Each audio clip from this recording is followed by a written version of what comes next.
আজকে রাতের সবচেয়ে বড় ম্যাচটা এই Manchester city versus Chelsea Etihad স্টেডিয়ামে। কোনো কি সম্ভাবনা আছে নাবিল খান এই ম্যাচে চেলসি চমকে দেবে ম্যানচেস্টার সিটিকে? বিগিনার্স লাকে যদি আমরা বলি যে একটা টার্ম আছে, সেই টার্মটাই হচ্ছে ম্যাকফারল্যান্ড তিনি বিশ্বাস করতে পারেন। সেই টার্মের উপর ভিত্তি করেই তারা চাইবেন হচ্ছে ম্যানচেস্টার সিটিকে আটকে দিতে। তবে ম্যানচেস্টার সিটি দুর্দান্ত একটা রান, লাস্ট ম্যাচের ড্রটা আপনি বাদ দেন, এরপর তারা এমন একটা টাইমে চেলসির এগেনস্টে নিজেদের ঘরের মাঠে খেলতে আসছে।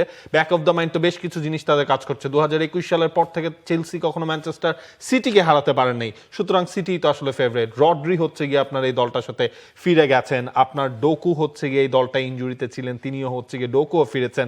সবকিছু মিলিয়ে সিটি অন দ্য টপ, মানে এবং এই জায়গাটায় হচ্ছে গিয়ে চেলসিকে মানে বিধ্বস্ত মানসিক দিক থেকে যদি আমরা বলি, সেই আঘাতটা আসলে চেলসির ওপর আছে। চেলসি এই ম্যাচটাকে একটা ফ্রি হিট হিসেবে দেখতে পারে। মানে এই ম্যাচে তাদের উপর তো কারো কোনো প্রত্যাশা নেই, স্পেশালি কোচের সঙ্গে যা ঘটেছে।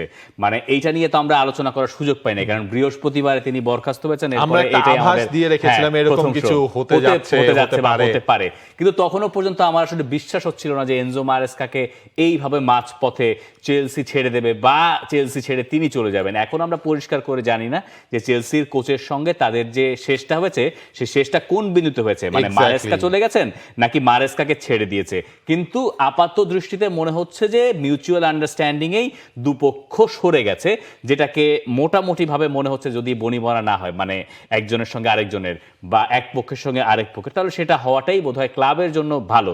কিন্তু এই চেলসি ক্লাবের জন্য ভালো আসলে কি এইটা আমি জানি না। মানে চেলসি আসলে যা করছে এইটা তাদেরকে কি কোনো জায়গায় নিয়ে যেতে পারবে কিনা আমার কোনো আইডিয়া নাই। মানে চেলসির এই স্ট্রাকচারটা, মানে আমেরিকান মালিকানা আসার পর থেকে, রোমান আব্রামোভিচ চলে যাওয়ার পর থেকে, রোমান আব্রামোভিচের সময় প্রচুর কোচ স্যাক হয়েছে, দুইবার জোসে মরিনের মতো কোচ বরখাস্ত হয়েছেন সেখান থেকে। সেইখানে কার্লো আনচেলত্তির মতো কোচ বেশি দিন কাজ করতে পারে নাই। ডিক অ্যাডভোকেটের কথা বলতে পারেন, এইখানে আপনি লুই ফেলিপে স্কলারির কথা বলতে পারেন, কেউ খুব বেশি দিন কাজ করতে পারেন নাই। আন্তোনিও কোন্তেও পারেন নাই।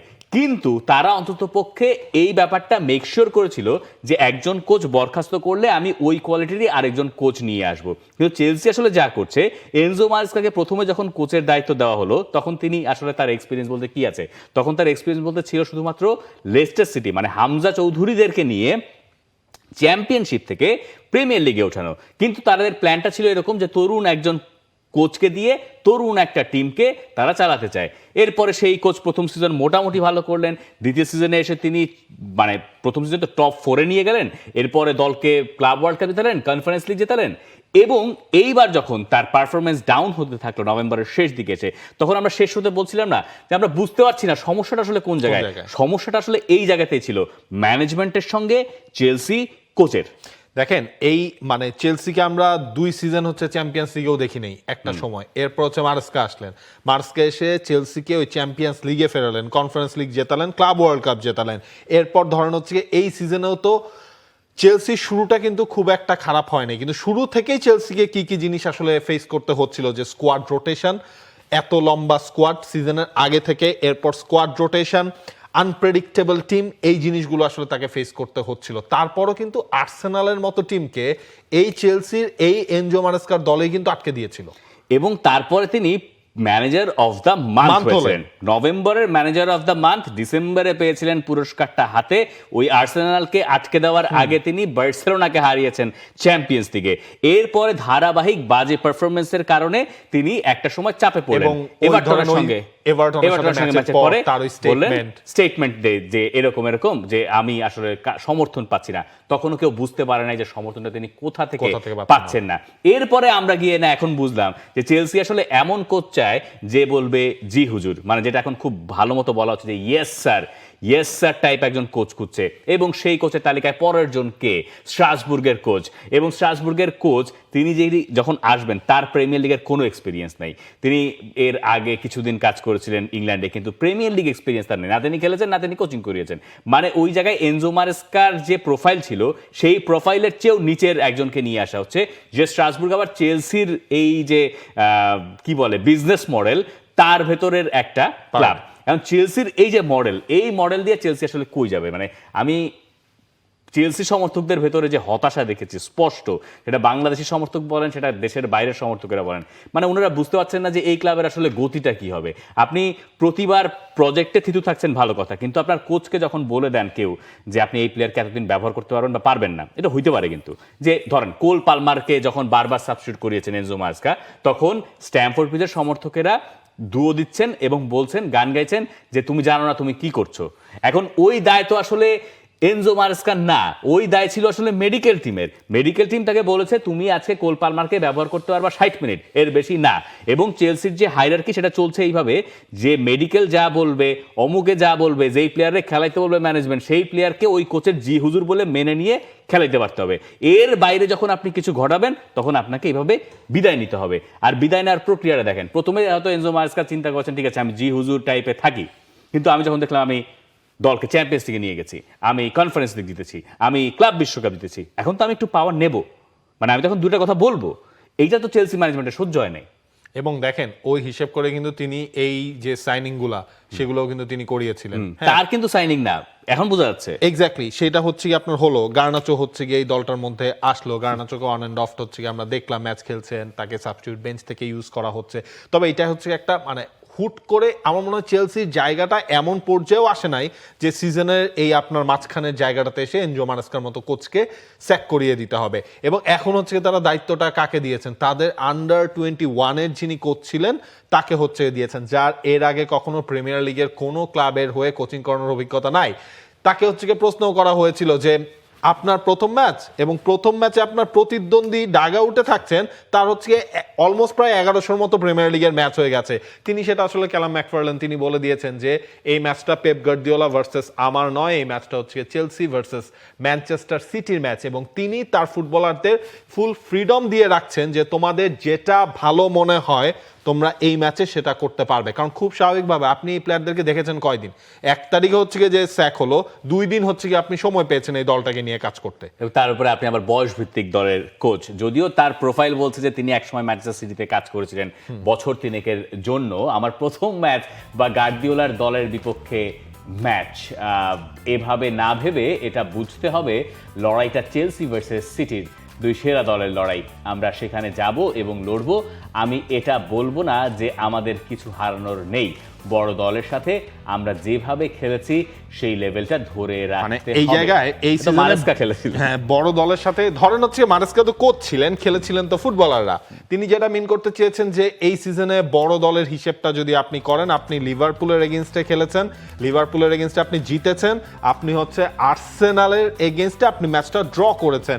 হ্যাঁ ওই হিসাব করে ম্যানচেস্টার ইউনাইটেডকে বড় দল আপনার হচ্ছে বলতে হবে, কারণ ম্যানচেস্টার ইউনাইটেডের কাছে কিন্তু আবার হেরে গিয়েছিল হচ্ছে গিয়ে চেলসি। ম্যান সিটি এবং চেলসির যে শেষ 5 দেখা, এখানে আপনি কোথাও পাবেন না চেলসি আসলে ম্যাচ জিতেছে। কারণ 2021 সাল পর্যন্ত যে যদি যাওয়া লাগতো আমাদের হচ্ছে আরো একটা কার্ড বানানো লাগতো।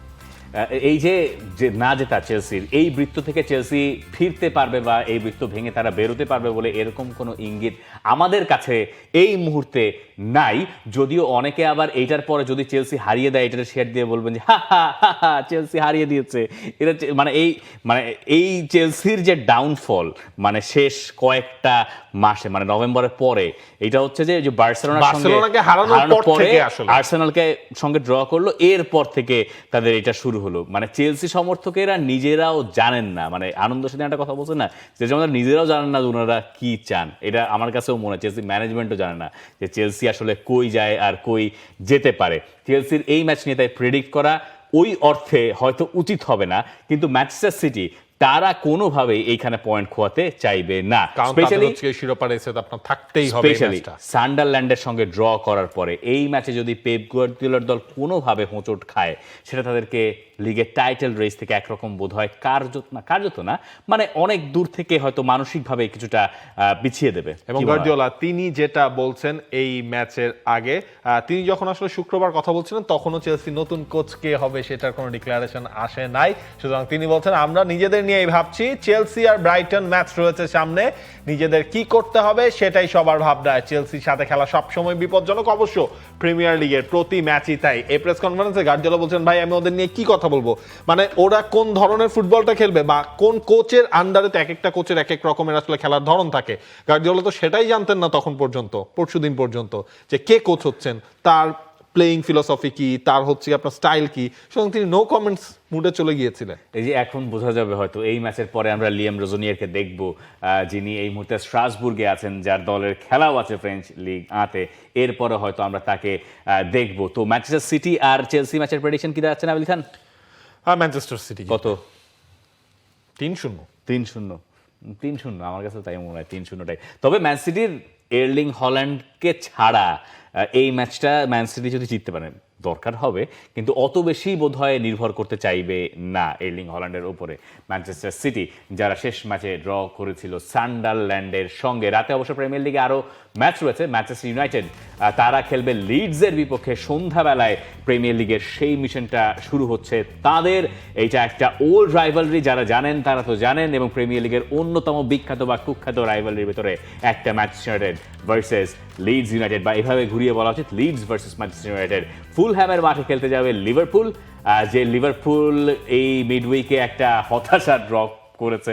যে ড্রটা একে তো রাতের বেলায় খেলা।